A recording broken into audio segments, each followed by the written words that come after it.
Hello friends, welcome back to our channel. இன்றைக்கி நம்ம சேனலில் ரொம்ப சிம்பிளான ஈஸியான எக் கறி தான் வந்து பார்க்க போகிறோம். நீங்கள் இதை வந்து எக் மட்டும் கிடையாது, மஷ்ரூம்ஸ், காலிஃப்ளவர் இல்லைனா உருளைக்கிழங்கு எது இருந்தாலும் இந்த மசாலாவை பேஸாக வச்சு நீங்கள் வந்து செஞ்சுக்கலாம்.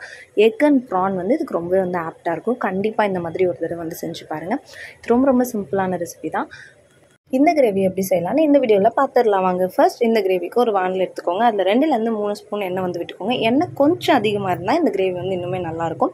நான் இப்போ ஒரு 3 ஸ்பூன் எண்ணெய் வந்து விட்டுருக்கேன். எண்ணெய் விட்டதுக்கப்புறமா அதில் வந்து சோம்பை கொஞ்சமாக நுணுக்கி வந்து போட்டிருக்கேன். நீங்கள் முழு சோம்பாக போடுறத விட இந்த மாதிரி ஒரு தடவை பல்ஸ் பண்ணிவிட்டு போட்டிங்கன்னா இன்னுமே நல்லா வந்திருக்கும். அங்கங்கே வாயில் ஆகப்பட்டால் ஒரு சில டைம் வந்து எடுத்து வச்சுருவாங்க இல்லைங்களா, அதனால் இந்த மாதிரி வந்து போடுங்க.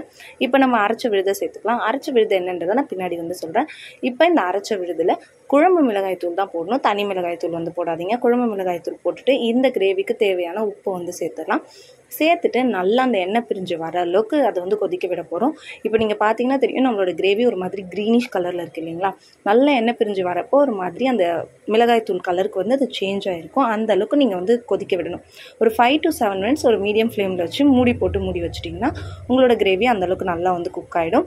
அது மட்டும் இல்லாமல் கொஞ்சமாக தண்ணி விடுங்க, நிறைய தண்ணி விடாதீங்க. கிரேவி கொஞ்சம் இந்த அளவுக்கு திக்காக இருந்தால் தான் நல்லாயிருக்கும். நான் இப்போ ஒரு 1/4 கிளாஸ் தண்ணி இந்த ஸ்டேஜில் வந்து ஆட் பண்ணிவிட்டு எண்ணெய் பிரிகிற அளவுக்கு வந்து குக் பண்ண விட போகிறேன். இது எண்ணெய் பிரிஞ்சு வரதுக்குள்ளே நம்ம வேக வச்ச முட்டையில் இருக்கிற அந்த ஓடு எல்லாமே எடுத்துகிட்டு நல்லா வந்து நிறையா கிராஸாக நான் வந்து கட் பண்ணிக்க போகிறேன். கட் பண்ணிட்டிங்கன்னா அந்த மசாலாஸ் வந்து உள்ளே இறங்கும். நான் இப்போ பார்த்தீங்கன்னா தெரியும், நீட்டாக வந்து கோடு போட்டிருக்கேன். அந்த மாதிரி போட்டுட்டு இப்போ நான் ஒரு 4 முட்டையை வந்து ஆட் பண்ணிக்க போகிறேன். நீங்கள் உங்கள் வீட்டுக்கு தகுந்த அளவுக்கு நீங்கள் வந்து முட்டையை வந்து ஆட் பண்ணிக்கோங்க. இப்போ நீங்கள் பார்த்தீங்கன்னா தெரியும், அந்த கிரேவியோட கலர் சேஞ்ச். நம்ம எதுவுமே போடல, வெறும் குழம்பு மிளகாய் தூளும் உப்பு மட்டும்தான் சேர்த்துருக்கோம். அந்த கிரேவி எந்த அளவுக்கு கலர் சேஞ்ச் ஆகிருக்கு பார்த்தீங்களா. இப்போ இந்த 4 முட்டையுமே வந்து போட்டாச்சு. போட்டுட்டு அந்த மசாலாவை நல்லா அந்த முட்டையில் இறங்குற மாதிரி போட்டுட்டு ஒரு 2 minutes மூடி வச்சு இறக்குனீங்கன்னா ஒரு சூப்பரான கிரேவி வந்து ரெடி ஆகிடும்.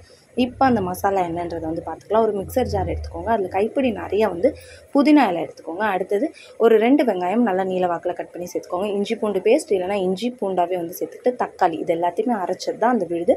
ஸோ இந்த விழுதை வந்து நீங்கள் ஆட் பண்ணிவிட்டு நான் சொன்ன மாதிரி எல்லா மசாலாஸையும் வந்து ஆட் பண்ணிக்கோங்க. கடைசியாக இறக்க போகிறதுக்கு முன்னாடி பெப்பர் தூள், ஏன்னா நம்ம வந்து குழம்பு மிளகாய் தூள் தான் ஆட் பண்ணியிருக்கோம், பச்சை மிளகாலாம் ஆட் பண்ணலன்றதுனால காரம் கொஞ்சம் தூக்கலாக இருக்கிறதுக்கு சீரகத்தையும் மிளகையும் ஒரு ஸ்பூன் எடுத்து நான் வந்து பவுடர் பண்ணி இதில் வந்து ஆட் பண்ணியிருக்கேன்.